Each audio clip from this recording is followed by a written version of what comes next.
Let me take you back in time to Greece when I was only 12 years old in 1988.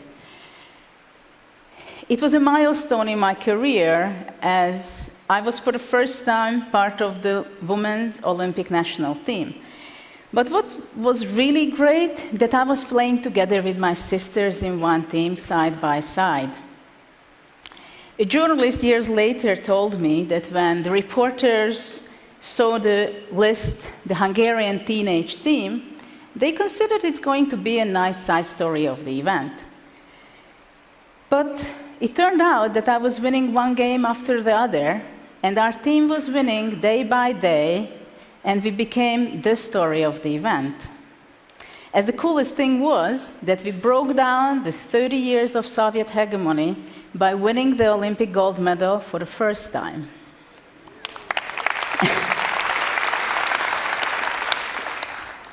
But I can recall a very special moment for me, which I keep in my memory, when I was playing in this Olympiad Game 10. I was concentrated very much on the board, and after calculating some lines, I looked up from the chessboard, and who did I see?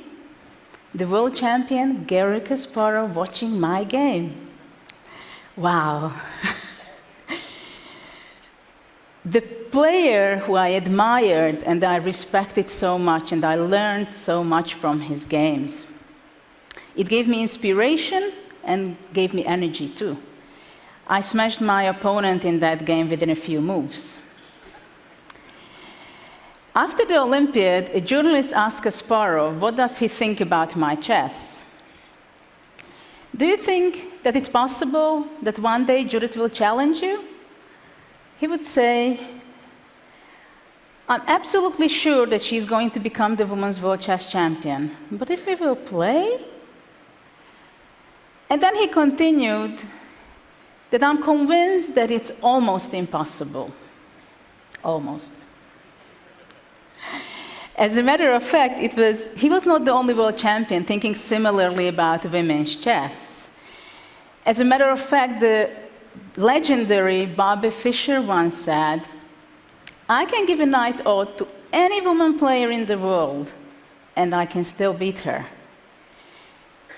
But to give you a perspective what is to give a knight oath in chess, it's like entering in a swimming competition, having your hands tied your hands behind your back before jumping into the pool. So you can imagine how happy I was at the age of 15 when I broke Bobby Fischer's record, becoming the youngest grandmaster. Thank you. By this time, I was the #1 woman player in the world. But my real dream was to become the ultimate #1 between men and women. I knew I have a very long road ahead of me. When for the first time I met Kasparov, it was an exceptional experience for me. He has such a charisma, strong presence, and incredible deep chess preparation. Practically, I've lost the game before even making a single move. You may ask, how is that possible, right?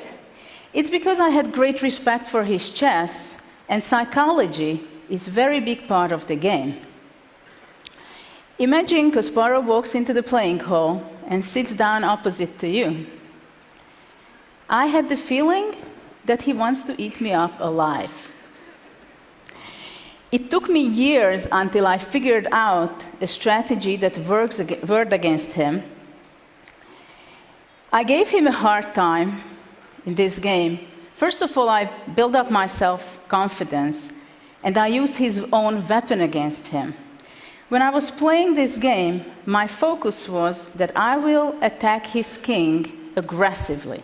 No matter what happens on the chessboard, I will stick to my plan. At one point, he started to feel uncomfortable, and he took off his jacket, put it on the chair, took off his watch, put it next to the chessboard. And from his body language, it was obvious that he didn't feel good at all. I even had the feeling for a fraction of a second that he had it in mind that maybe he might even lose the game. But he escaped this time. But I felt that victory was within reach. Our next encounter was a bit more than a year when we met again over the chessboard. And it was very interesting that Kasparov also had this very aggressive style and he wanted to kill the opponent.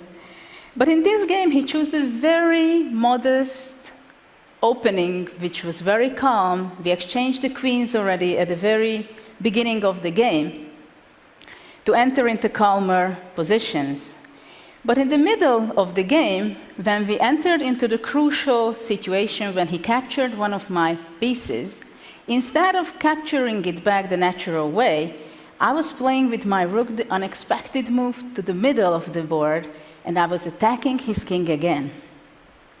It turned out to be a decisive move, and within the moves, Kasparov had a difficult position. He couldn't stop my threat of giving a checkmate, and he resigned.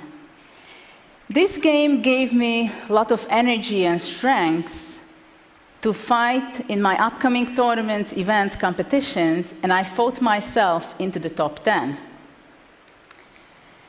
Practice, perseverance, and passion. These are key elements of my success. But you may ask whether did I accomplished my dream to become the world #1 in ultimate competition? And I have to say, no, I did not. But I did challenge all the top grandmasters. I played in the World Championship tournaments, and I did beat 11 respected world champions. Thank you.